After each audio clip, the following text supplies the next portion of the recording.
진짜 현타온다. 네, 안녕하세요. 러메이트부 헤딩공입니다. 오늘 것은 어제 열렸던 경기죠. 네, 대한민국 대 아이슬란드의 월드컵 가기 전에 공식 출정식을 갖게 되는 그런 평가전이고요. 이 평가전 이후에 월드컵 가는 저번 러시아 월드컵 때도 그랬는데요. 선수들이 이렇게 경기장 이렇게 한 바퀴를 삥 돌면서 태극기를 들고 이렇게 가는 출장식을 하게 될 예정입니다. 예정이 아니라 했습니다. 경기는 화성 종합 경기타운에서 열렸고요. 11월 11일 또 빼빼로 돼 있네요. 또 빼빼로 돼 있나 열렸는데 경기 8시 열렸는데 일단 관중은 예상보다는 많이 안 왔어요. 저도 라이브로 영상을 보진 않았는데 후에 하이라이트로 봤는데 왜 이렇게 관중이 왜 이렇게 없지라는 생각이 들었어요. 물론 평일이기도 하고 이제 아무래도 화성 종합 경기 타운에서 열리다 보니까 뭐 서울이나 뭐 수원이나 이런 데보다는 관중이 덜 올 거다라는 생각이 있었지만 그래도 뭐 화성이 완전히 시골은 아니잖아요. 화성이 커요. 엄청 화성도 엄청 크기 때문에 특히나 이런 뭐지 봉담 이쪽은 사실 화성이 좀 규모가 큰 편이에요. 봉담 뭐 동탄 이런 데는 뭐 거긴 뭐 신도시죠. 자, 뭐 어쨌든 간에 지금 그 얘기하는 게 아니라 그랬는데 불구하고 이렇게 안중이 많이 안 온 이유는 아무래도 높은 티켓 때문인 것 같아요. 티켓 가격이 워낙 높아가지고 이게 사실 부산에서 열린 그 동아시안컵 있었죠. 그때도 사실 비슷한 문제가 있었는데 국내파 선수들만 이렇게 출정을 하는데도 불구하고 티켓 가격을 너무 높게 잡아가지고 거의 경기장이 비어 있었어요. 보통은 이렇게 뭐 A매치 이렇게 열리면은 그래도 명색이 A매치인데 이렇게 A매치 열리면 사실 2시간 전부터 이렇게 경기장이 북적북적 하거든요. 근데 이번 경기는 2시간 전부터 한산했어요, 경기장이. 내가 경기장을 잘못 찾아온 게 아닌가 생각이 들 정도로 그렇게 한산했다 하더라고요. 그만큼 이미 흥행 부진은 뭐 예견된 상황이었고요.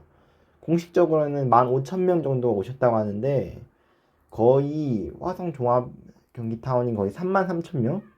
3만 명이 넘는 걸 알고 있는데요. 그런데도 15,000명밖에 안 왔다는 것은 절반 정도밖에 안 찬 거예요. 네. 그것도 홈 경기이기 때문에 홈에서 이런 일이 일어났다는 것은 거의 사실상 흥행 부진이다. 흥행 부진이라고 보면 될 것 같고요. 네, 원인은 뻔하죠. 일단 우리나라가 손흥민이라는 선수의 파급력이 너무 큽니다. 긍정적으로 생각하면은 손흥민 선수 같이 전 세계에 이렇게 그 손흥민 선수를 이렇게 올려놓아도 누구든지 박수를 칠 만한 그런 선수가 솔직히 손흥민 선수 이름 보고 솔직히 전 세계에 모르는 사람 축구 팬이 있나 할 정도로 그냥 웬만한 동네에 가서 손흥민 얘기하면 다 알아먹어요. 그만큼 손흥민 선수가 객관적으로 봤을 때 진짜 대단한 선수인 건 맞는데 문제는 손흥민 개인이 봤을 때 그런 거지 대한민국 축구 대표팀이 봤을 때 그 정도냐? 그건 아니거든요, 사실은. 그거랑 그건 별개라고 생각해요. 비슷한 예시로 비슷하진 않은데 약간 비슷한 느낌으로 보자면은 뭐 루이스 수아레즈죠. 우리나라가 상대하는 우루과이죠. 우루과이의 뭐 루이스 수아레즈 같은 경우도 워낙에 수아레즈 선수 유명한 선수였는데 그거에 비해서는 사실 우루과이가 월드컵에 뭐 맨날 8강 뭐 4강 이렇게 올라갈 정도로 강팀도 아니고 물론 그래도 피파 랭킹이 높은 편이긴 하지만 남미 안에서도 사실 아르헨티나 뭐 브라질 워낙에 사실 이런 이 두 팀이 스쿼드가 빵빵하기 때문에 그런 거지. 사실 우루과이도 밀린 편은 아니지만 워낙에 수아레즈라는 물론 카바니 선수라든지 다른 선수도 있긴 하지만 그래도 워낙에 파급력이 크기 때문에 이 한 선수가 너무 이렇게 또 이렇게 잘하게 된다면은 오히려 다른 선수들이 약간 좀 지워지는 듯한 나쁘게 말하면 그런 느낌도 있어요, 사실. 그래서 축구라는 게 사실 혼자 하는 스포츠가 아니에요. 공격수 한 명이 계속 잘한다고 해도, 자, 물론, 네, 조현우 선수가 러시아 월드컵 때 너무 좋은 모습을 보여줬지만, 골키퍼는 약간 좀 예외죠. 예외긴 하지만, 골키퍼도 사실 아무리 잘해도 못 막는 공이 있어요. 뭐, 수비 앞에 수비가 뚫려서 네, 못 막는 경우도 많기 때문에, 사실 혼자 경기한다는 건 있을 수가 없어요. 축구 경기에서 혼자 경기를 뛴다는 거. 뭐 축구 경기뿐만 아니라 어느 스포츠든 간에 네. 육상은 뭐 예외겠죠. 육상 이런 거는. 아 근데 육상도 왜 뭐 선수나 매니저 간에 서로 뭐 훈련 스케줄이나 컨디션 관리나 뭐 교감이 있어야 되는 거니까 사실 혼자 하는 경기는 없어요. 어느 스포츠든 간에 모든 스포츠가 다 그러기 때문에 축구도 똑같다고 생각이 들거든요. 특히나 축구는 중요하죠. 다른 선수들 간의 호흡이. 그러기 때문에 사실 손흥민 한 명 가지고는 솔직히 손흥민 선수 자체는 대단한 선수지만 손흥민 혼자 대표팀을 짊어지기에는 대표팀 무게가 너무 무겁다. 좀 그런 생각이 들고요. 그러기 때문에 네, 다른 선수들이 손흥민 선수만큼 열심히 해줘야 되는 거 맞는데 우리 사실 다 알고 있죠. 네. 손흥민 선수가 워낙에 또 대단한 선수고 하다 보니까 손흥민 선수가 빠지면은 우리나라 대표팀 전력이 많이 다운된다. 이거는 변함없는 사실이거든요. 당연한 사실이죠, 사실은. 손흥민 선수가 잘하고 있으니까 지금 토트넘에서 뭐 계속 뛰고 있고 주전으로. 워낙 토트넘에서 핵심 선수기 때문에 사실 누가 말하든 간에 손흥민 선수는 빠질 수가 없는 그런 선수예요. 사실 그래서 워낙 중요해요, 이게. 자, 뭐든 간에 오늘 그 얘기 아니라 아이슬란드 얘기를 해야죠. 자, 먼저 아이슬란드 경기 1대0으로 이겼습니다. 네, 송민규 선수의 A매치 데뷔골이죠. 송민규 선수가 A매치를 데뷔한 지 좀 된 걸로 알고 있는데 네, 정말 오랜만에 A매치 데뷔골을 만들어냈고요. 그게 또 월드컵 출장식 네, 아이슬란드전에서 또 그런 모습을 보여줬다는 게 네. 자, 라인업은 김승규 골키퍼 그리고 오늘 특별하게 3백을 들고 왔어요. 네, 월드컵 전에 또 이렇게 실험을 하게 된 건 사실 좀 특이한데 포메이션 일단 3-4-3을 들고 왔습니다. 네, 그래서 지금 센터백이 3명이 들어가 있죠.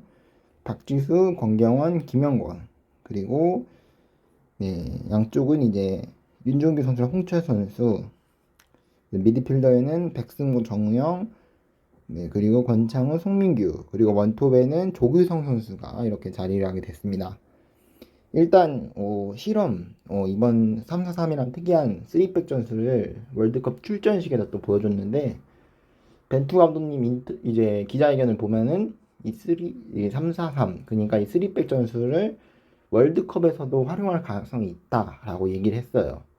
그래서 이 3백을 월드컵에서도 보여줄 수 있다라는 얘기를 보여줬는데 일단 오늘 경기 보여준 3백 전술은 실패였습니다. 일단 전술 자체는 일단 우리랑은 확실히 현재 상황으로는 조직력이 맞지 않는 모습이 보여졌고요. 그래서 아이슬란드한테 사실 유리한 찬스들이 몇 번 왔어요. 물론 아이슬란드가 지금 이게 주전 멤버가 아니라요. 아이슬란드 국내파 위주로 소집이 됐기 때문에 또 아이슬란드랑 이렇게 평가전을 갖게 된 이유도 아이슬란드가 우리나라랑 똑같이 춘추제로 진행이 되기 때문에 리그가 다 끝났습니다. 우리나라처럼. 그렇기 때문에 이렇게 국내에서 아이슬란드랑 평가전을 할 수 있었습니다. 그렇기 때문에 사실 100% 전력이다. 네, 아이슬란드가 또 우리나라보다 피파 랭킹도 낮고 물론 저번 러시아 월드컵 때는 기적을 일으키면서 네, 그 유튜브에 검색해 보시면 나와요. 아이슬란드 그 박수 응원 검색해 보시면 나오기 때문에 궁금하신 분은 한번 보시고요. 네. 그렇게 대단했던 아이슬란드가 지금 세대 교체를 진행하고 있습니다. 그렇기 때문에 사실 현재 아이슬란드는 우리가 알던 그 2018년의 아이슬란드랑 달라요. 네, 그 점을 일단 참고할 필요도 있고 국내파 위주로도 이제 됐다고 했잖아요. 그래서 약간 우리나라랑 약간 비슷한 느낌이죠. 우리나라도 물론 몇몇 해외파 선수들이 있지만 유럽 선수들을 제외하고 최대한 아시아 내에 있는 선수들로 꾸려졌죠. 네, 역시나 그런 점도 네, 이런 이유에서일 것입니다. 네, 그렇고요. 일단 교체는 일단 박지수 선수가 전반전에 예기치 못한 사태로 교체됐습니다. 네, 부상으로 네, 실려가게 되면서 이게 부상이 좀 심하다라고 얘기를 했었죠. 네, 일단 결론부터 얘기하자면은 박지수 선수가 이 부상 때문에 월드컵 명단에서 떨어졌어요. 부상이 생각보다 좀 심하다라고 해가지고 네, 일단 당일 인터뷰에서는 기자회견에서는 좀 더 경과를 지켜봐야 된다. 좀 힘들 건 알지만 그런 식으로 얘기를 했거든요. 벤투 감독님이. 근데 최종적으로 결국 빠지는 걸로 결정이 됐고요. 일단 명단은 제가 한 번 더 설명드리도록 하겠습니다. 그 이외에 일단 권창훈 선수를 나성호 선수로, 그리고 백승호 선수를 손준호 선수로, 자 그리고 윤종규 선수를 김태환 선수로, 네, 홍철 선수를 김문환 선수로, 조규성 선수를 오영규 선수로. 또 오영규 선수는 A매치 데뷔전이죠.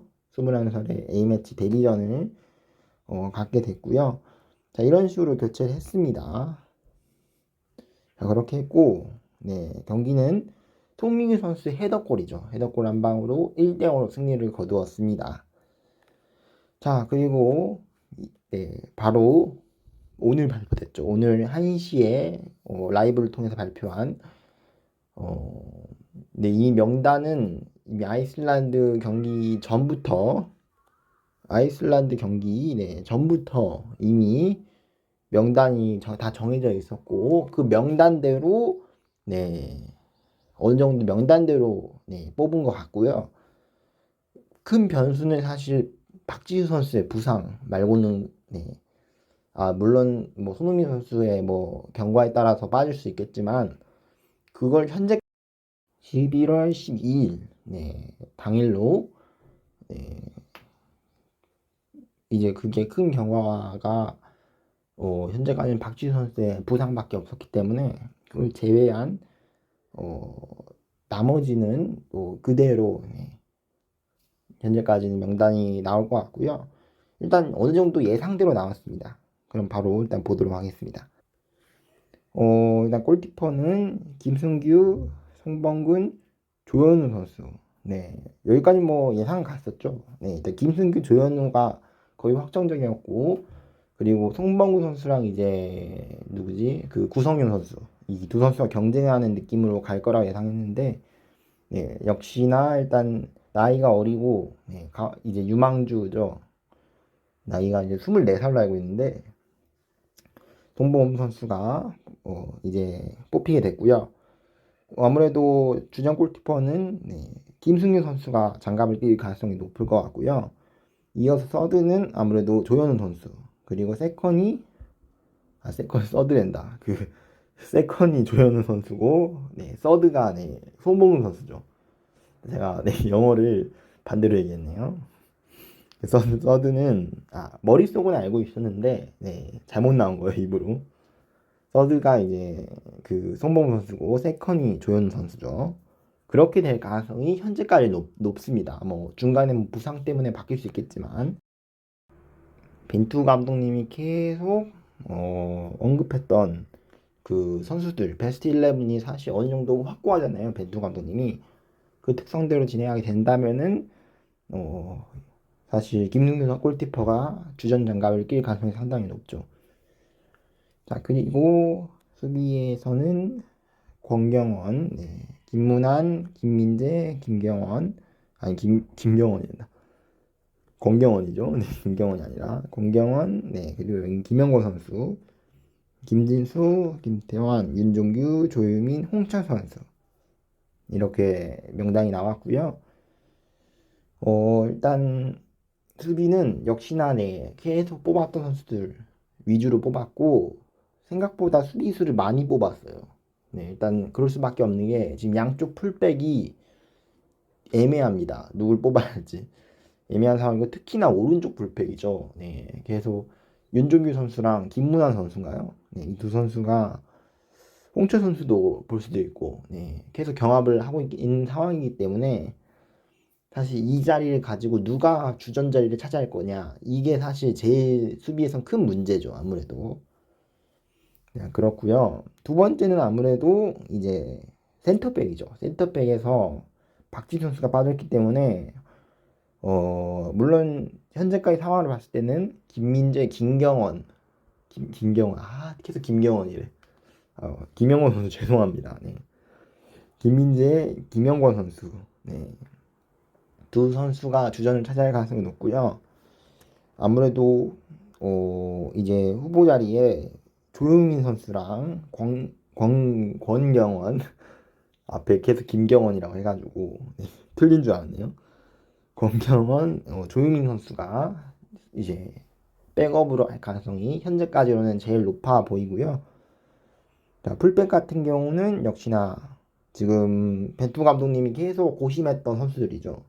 윤종규, 누구냐, 김문환, 네, 김태환, 뭐 홍철, 그리고 김진 선수까지 총 5명입니다. 풀백을 5명이나 뽑는다는 거는 좀 우리나라 아니면 사실 이렇게 뽑을 만한 나라가 없죠. 원래는 사실 오른쪽이 그 전까지 그러니까 한 10년 동안 한 10년 동안은 네, 이용 선수가 계속 주전이었어요. 그래서 걱정이 없었거든요. 이용 선수가 걱정이 없었는데 올해 나이가 36살로 알고 있어요. 네, 이용 선수가. 네, 그래서 지금 전북에서 계속 못 뛰니까 수원 FC로 임대까지 갔었죠. 자, 물론 본인 입장에서는 계속 국가대표로 나오고 싶은 심정도 있었고 출전 기회를 위해서 수원 FC로 임대를 갔지만 결국에는 뽑히지 않았습니다. 자, 그렇기 때문에 지금 오른쪽 자리가 상당히 치열해요. 누가 앞섰다고 하기도 애매한 게 이번 아이슬란드 평가전을 보면은 윤종규 선수가 될 가능성 높아 보이는데 그 자리에 교체 투입됐거든요. 김태환 선수가. 자, 그래서 제 생각에는 월드컵 본선에는 김태환 선수가 좀 더 높지 않을까. 김태환 선수가 좀 더 주전으로 쓰지 않을까 생각이 드는데 그렇다고 해서 뭐 윤종규 선수가 안 뜬다고도 하기가 좀 애매합니다. 네. 그래서 이 자리가 제일 큰 문제일 것 같고요. 나머지 일단 미드필더 보자면은 권창훈, 나상호, 백승호, 손준호, 손흥민, 그리고 송민규, 이강인, 이재성, 정우영, 네, 큰 정우영 선수랑 작은 정우영 선수죠. 그리고 또 누구냐? 그리고 제가 이제 알았는데 두 선수가 영어 철자가 약간 달라요. 이 성도 둘 다 정자인데 보면은 약간 다릅니다. 네. 그걸로 구분하면 될 것 같아요. 네 글자 정우영, 큰 정우영 선수랑 5글자 정우영, 네, 작은 정우영 선수로 구분하면 편할 것 같습니다. 그리고 황인범 선수, 그리고 황희찬 선수까지 이렇게 명단에 들어왔고요.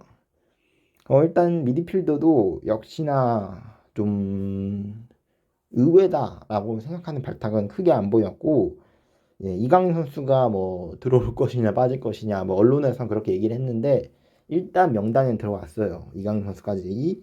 네, 26명이기 때문에 명단이 저번까지 23명에서 좀 넉넉해졌어요. 26명으로 늘어났기 때문에 좀 여유 있게 운영할 수 있고요. 원래 예비 명단이 제가 알기로는 35명이거든요. 이제 뭐 부상이나 뭐 여러 문제로 원래 교체할 수 있었던 명단이 35명이고 거기서 이제 23명인가 그런 식으로 본 명단을 뽑는 방식으로 진행이 됐었는데 이번 월드컵 같은 경우는 예비 명단이 55명으로 늘어났어요. 그러니까 35명에서 무려 20명이 늘어난 거죠. 뭐 코로나 이슈도 있었고, 네, 아무래도 겨울에서 열리는 월드컵이다 보니까 유럽 팀 같은 경우는 시즌 중에 열리거든요. 그래서 부상당할 가능성이 높죠. 안 그래도 지금 월드컵 이제 얼마 안 남았는데 벌써부터 유럽에서 부상당했다는 얘기가 엄청 많이 나오거든요. 손흥민 선수도 거기에 피해자죠. 어찌 보면은. 그렇기 때문에 뭐 K리그 입장에서는 물론 이제 뭐 박지성 선수처럼 뭐 평가전에서 부상당한 선수도 있지만 그래도 예년보다는 좀 적어졌어요. 아무래도 반대로 유럽에서 리그에서 뛰고 있는 선수들, 그러니까 추춘제로 운영하는 리그에서 뛰고 있는 선수들이 부상 명단이 더 늘어난 모습을 특이하게 볼 수 있습니다. 뭐 그리고 일단 손흥민 선수 명단이 있지만 뭐 손흥민 선수가 완치됐다, 그건 일단 당연히 아니고요. 네, 손흥민 선수 말로는 완치가 되어도 마스크를 쓰더라도, 네, 정확한 멘트는 이제 지난 뭐 2년인가 3년인가 네, 마스크를 썼는데 이번에 마스크를 내가 월드컵 가서도 꼭 쓰겠다. 지난 2년을 그렇게 참았는데 네, 아무래도 코로나 얘기였죠. 코로나 또 진행되는 동안 마스크를 계속 쓰고 다녔는데 이번 월드컵에 마스크를 내가 문제가 있어도 꼭 마스크를 쓰고 가겠다. 네, 같은 마스크란 의미지만 네, 뜻은 완전히 다르죠. 네, 그런 또 일종의 언어 유희죠. 언어 유희까지 보여주면서 손흥민 선수가 출전하겠다 의지가 강하기 때문에 사실 문제가 있어도 네, 뭐 2차전부터라든지 3차전부터라든지 손흥민 선수가 출전할 가능성이 상당히 높습니다. 네, 그럴 가능성이 일단은 높다라고 볼 수 있을 것 같고요. 그래서 일단 명단에 들어가 있습니다. 네, 이렇게 되고 자 그리고 원톱에는 조규성, 황의조 선수 이렇게 됐습니다. 황의조 선수가 저번 9월 A매치 때 일단 빠졌었는데 여기 이번에 들어왔죠. 네. 사실 황의조 선수가 최근에 올림피아코스에서 지금 계속 명단에 제외되고 심지어 2군으로 강등되기까지 했어요. 그만큼 지금 황의조 선수가 안 좋은데 몸 상태가 경기력도 많이 안 올라와 있고 과연 이 선수를 사실 벤투 주전 공격수잖아요. 네. 벤투 감독님이 계속 주전을 써먹었는데 그 전까지는 사실 황의조 선수가 9월 A매치 때도 그랬고 좀 전방에 고립돼 있는 경우가 많았어요. 고립돼 가지고 뭐 이렇다 할 공격을 사실 펼치지 못했습니다. 그런 모습을 계속 보여줬기 때문에 벤투 감독님 입장에서는 이런 부분에 대해서 고민이 많았을 거예요. 황의조 선수를 믿고 뽑아야 될까? 그동안 뭐 이제 신뢰라는 게 있으면 뽑는 게 맞는데 최근에 폼을 보면 사실 그렇지도 않거든요. 일단 뭐 오영규 선수는 A매치 데뷔전 치르고 명단에는 안 뽑혔지만 일단 벤투 감독님이 명단을 발표하고 나서 이제 기자님들이 이제 질문할 거 아니에요. 명단에 대해서 이 선수는 왜 뽑혔나 뭐 이런 식으로 그 얘기하기 전에 벤투 감독님 얘기를 하면서 오용규 선수는 선수 본인이랑 면담을 해가지고 동의를 했다. 네, 무슨 동의를 했냐면은 카타르 월드컵을 같이 가기로. 그러니까 여기 26명이죠. 발표된 26명 명단에다가 약간 플러스 1, 네, 오용규 선수까지 카타르로 향하기로 네, 결정을 냈습니다. 그래서 오용규 선수도 명단은 없지만 같이 갈 예정이고요. 그러면서 기자분들이 또 물어봤어요. 네, 벤투 감독님한테 오용규 선수를 데려가는 이유는 이제 손흥민 선수가 부상 당하고 나서 대체 발탁을 하기 위해서 데려가는 게 아닌가라고 물어봤는데 벤투 감독은 맞다라고 대답하면서 네, 그것도 하나의 이유 중 하나다. 그 이유도 수만 가지 이유 중에 하나다. 이런 식으로 대답을 했어요. 네, 그렇기 때문에 아예 부정하진 않는 것 같아요. 손흥민 선수가 만약 부상당했을 때 오용규 선수를 명단에 다시 재투입하는 것도 네, 고려하고 있다라고 얘기한 것 같고요. 그러면서도 또 여러 가지 이유 중에 하나라고 얘기한 거 보니까 그것뿐만은 아닌 것 같아요. 이유가 뭐 여러 가지가 있어가지고 오용규 선수를 데려가지 않았을까라는 벤투 감독님의 생각을 엿볼 수 있습니다. 자 이렇게 명단을 전부 네, 살펴봤고요. 큰 반전은 없었습니다. 어느 정도 예상대로 진행이 됐고 역시나 가장 큰 이슈는 아무래도 손흥민 선수의 부상 여부죠. 네, 손흥민 선수가 빨리 완치해가지고 카타르에서 꼭 합류를 했으면 좋겠습니다. 자, 이제 정말 월드컵이 며칠 안 남았기 때문에 개막식도 며칠 안 남았고 우리나라가 24일 우루과이랑 첫 경기가 있을 예정인데 그 경기도 얼마 안 남았어요. 우리나라가 H조기 때문에 마지막 나라거든요, 제일. 그래서 좀 늦게 치러지는데 앞에 경기한 팀들을 보면서 또 간 떨리지 않을까, 간 쫄리지 않을까 그렇게 생각이 드는데 제가 저번에 러시아 월드컵 같은 경우는 제가 영상을 제대로 찍지도 않았고 그렇게 관심 있지 않았어요. 월드컵에 관심이 없었다는 건 아니지만 이렇게 명단 발표식부터 하나하나 얘기하면서 입으로 중계한 게 사실 없었거든요. 그래서 월드컵 때부터 뭐 그렇게 구체적으로 봐오지 않아가지고 이번이 좀 새로워요. 그래서 뭐 저 같은 경우도 단순히 월드컵을 중계한다, 월드컵을 리뷰한다 이런 걸 넘어서 진짜 엄청난 영광입니다, 사실. 되게 기분이 이상해요, 지금. 내가 이걸 하고 있는데 좀 뭔가 좀 새로운 느낌? 한 번도 평소에 안 했던 거를 처음 하는 거라서 제가 거의 4년 가까이를 계속 이렇게 리뷰를 했는데 오늘이 제일 느낌이 이상한 것 같아요, 진짜. 월드컵을 두고 뭔가 떨리지는 않는데 뭔가 기쁘지도 않고 뭔가 이상한 느낌. 말로는 설명할 수 없는 좀 그런 느낌이 있습니다. 그래서 저도 월드컵 꼭 한 경기 한 경기씩 중계를 해가지고 리뷰하는 시간을 꼭 가져보도록 하겠습니다. 여러분들 이 시간을 위해서 사실 4년을 달려왔고요. 네, 저도 역시 그렇습니다. 네. 이 월드컵이라는 무대에 올라가기 위해서 4년이란 시간을 기다렸습니다. 네. 리뷰를 하면서 영상을 찍으면서 이렇게 지금까지 영상을 계속 찍으면서 올렸던 이유가 사실은 이것 때문에 그런 거예요. 네. 다 이제 필요 없고 진짜 뭐 다 필요 없진 않은데 그만큼 월드컵이라는 게 중요한 무대라는 거죠. 월드컵은 증명하는 무대가 아니죠. 증명하는 무대가 아니고 보여주는 무대입니다. 증명하는 무대가 아니라 보여준다.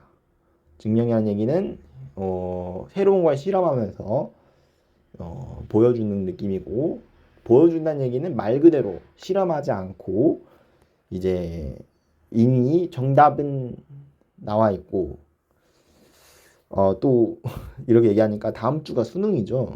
녹화 당일이 토요일이기 때문에 다음 주 목요일이 수능인데 수능 꼭 열심히 수능 보신 여러분 꼭 봐주시고 수능 끝나면은 월드컵도 또 바로 월드컵 기간이기 때문에 재밌게 시청해 주시면 될 것 같아요. 마지막까지 오늘 명단 나온 거 되게 긴장하면서 보신 분도 있을 텐데 고3 여러분들 마지막까지 꼭 참아서 수능 잘 보시기 바라고요. 자, 그리고 논술 보는 학생들, 논술 보는 학생은 수능에다가 논술 공부까지 해야 돼서 그분들은 아무래도 못 보지 않을까 월드컵을 그렇게 생각이 되는데 뭐 빨리 논술 보면은 뭐 2차전이나 3차전은 볼 수 있지 않을까 좀 생각이 듭니다. 아니면은 또 모르죠, 우리나라가 뭐 제 예상대로 16강까지 가가지고 16강전에 또 모든 온 국민이 응원하는 또 그런 상황도 펼쳐질 수 있겠죠. 자, 주사위란다. 공은 둥굽니다. 공은 둥굽니다. 무슨 일이 일어날지 모른다는 거죠. 물론 언론에선 지금 뭐 브라질 아니면 아르헨티나가 우승한다고 하는데 정말 모르는 일이에요. 단판이기 때문에 축구라는 게 한 경기 실수하면 바로 무너지거든요. 그러기 때문에 선수들 진짜 한 경기 한 경기 집중해가지고 꼭 월드컵에서 좋은 성과를 거두고 돌아왔으면 좋겠습니다. 오늘이 뭐 마지막 영상 아니지만 그래도 이렇게 선수 분들을 응원하는 마음으로 저도 영상을 마칠까 합니다. 저는 월드컵 전에 한 번 더 영상을 찍어 보도록 하겠습니다. 개막식 때 아무래도 찍을 것 같은데 벌써부터 오만 가지 생각이 드네요. 여러분들이 생각을 월드컵 우리나라가 어떻게 될까 또는 누가 우승할까 댓글에 달아주시면 감사하겠습니다. 자, 그럼 저는 다음 시간에 만나 뵙도록 하겠습니다. 빠이옴.